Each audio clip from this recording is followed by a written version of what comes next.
Hello, my name is Alex, and I am 14 years old.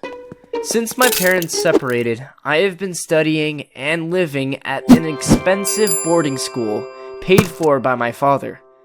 My father told me it was so I could meet the right people. I rarely saw my mother after the separation, and if I'm honest, I resented her for leaving my father. I admired my father, but he could get very angry and be hard on me when he was disappointed. During my first Easter break, he told me to make friends with a boy called Eric. He said, "Trust me, Eric and his family are well connected and will be good for you." After that, I automatically turned my attention to Eric, and it turns out he was cool and loved basketball like me. Soon, we were spending loads of time together. We became best friends, even more so, after we were both selected for our school's basketball team. My father told me during one of our phone calls that I should ask Eric if I could spend the last 2 weeks of summer vacation with him, since he had to travel for work. Eric was excited, and his parents were happy that he wanted to have a friend over. But when I got home, my father got all serious and said he had to talk to me.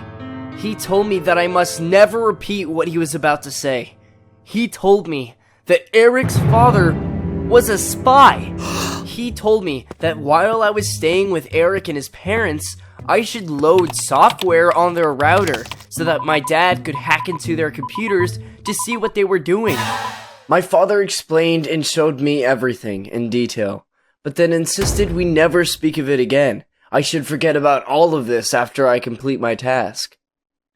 After that, my father was in a good mood for the rest of our vacation together.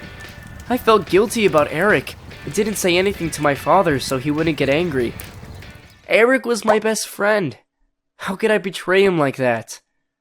I was no longer looking forward to the last 2 weeks of vacation with Eric. But even so, I felt like I should do what my father had told me. It was not difficult. What if Eric's parents were up to something bad? On the second day, Eric and his parents went shopping for a short time and left me alone in the house.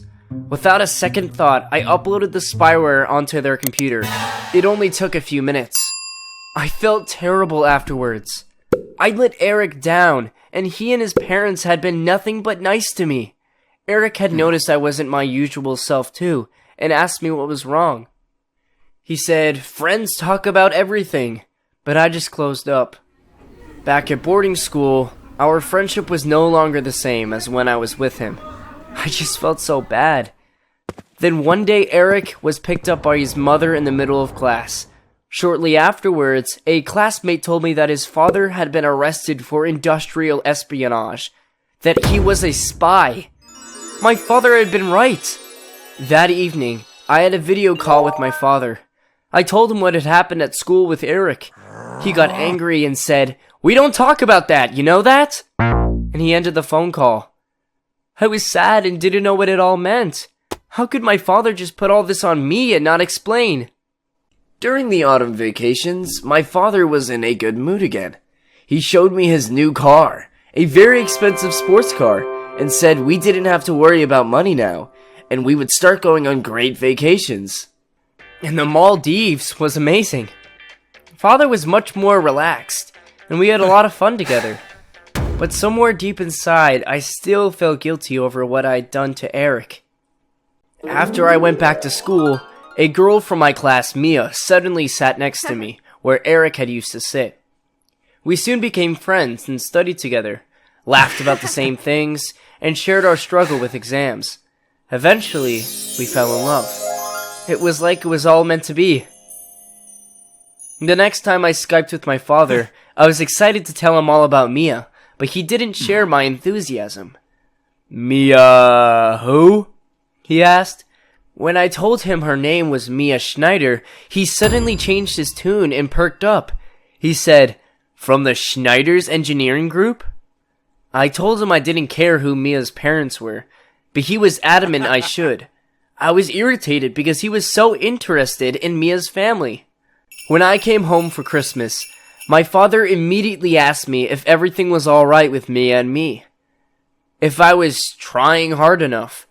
I shouldn't mess this up, as this could be our big chance.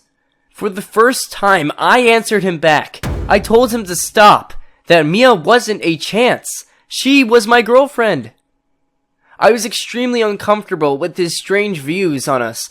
I loved Mia for her, not her family. What was my father actually thinking? He got really angry, so I left it. Fortunately, I spent the second part of my winter vacation with my mother skiing. Unlike with father, I was much happier during this vacation. My disappointment and anger about her leaving seemed to fade. I even told her about Mia, and she was delighted and asked me loads of questions about what she was like. Nevertheless, I was pleased to go back to boarding school so I could see Mia again. I had missed her so much. We loved spending time with each other again. However, the video calls with my father were still awkward and weird.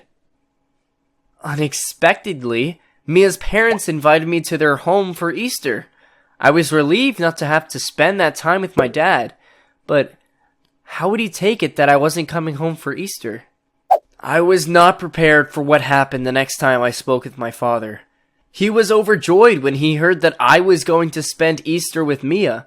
Then he got very serious and said I needed to take this opportunity to do again what I had done back at Eric's house. I was shocked and asked if he really thought Mia's father was a spy. That's when he turned ice cold and angrily told me not to be so naive. Where did I think the money for my school or the vacations came from? We are the spies. He said this was the chance of a lifetime and I couldn't ruin it. He even threatened that I wouldn't be able to see Mia again if I didn't do it.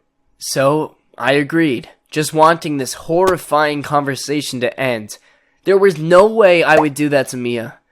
But I was also terrified of my father. How could he put his own son in this position? I was miserable. I felt really sick and didn't go to class. For 2 days I thought about the situation. Mia called during that time. Of course, but I told her I would explain everything as soon as possible, that I wasn't really sick, but there was a problem in my family that I needed to take care of. Then, I made a decision. I asked my mother to go to the police with me, that I would explain everything to her in person. She arrived in the evening.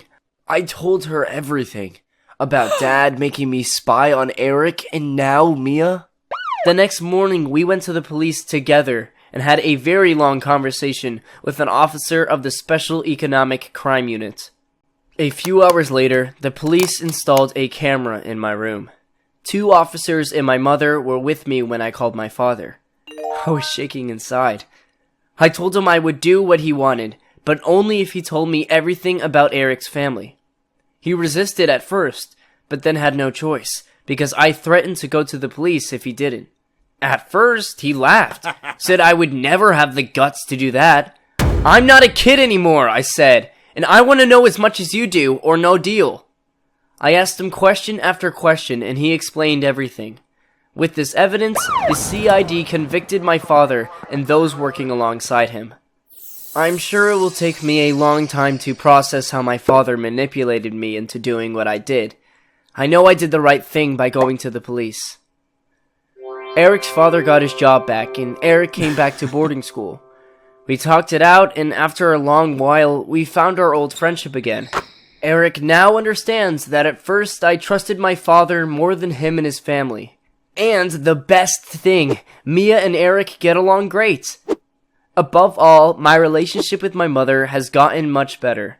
Of course, she hadn't known that my father had become a criminal, but she had suffered from his distance and personality change, but didn't want to burden me with it. Thank you for following my story. You will find many other exciting stories on this channel, and please subscribe.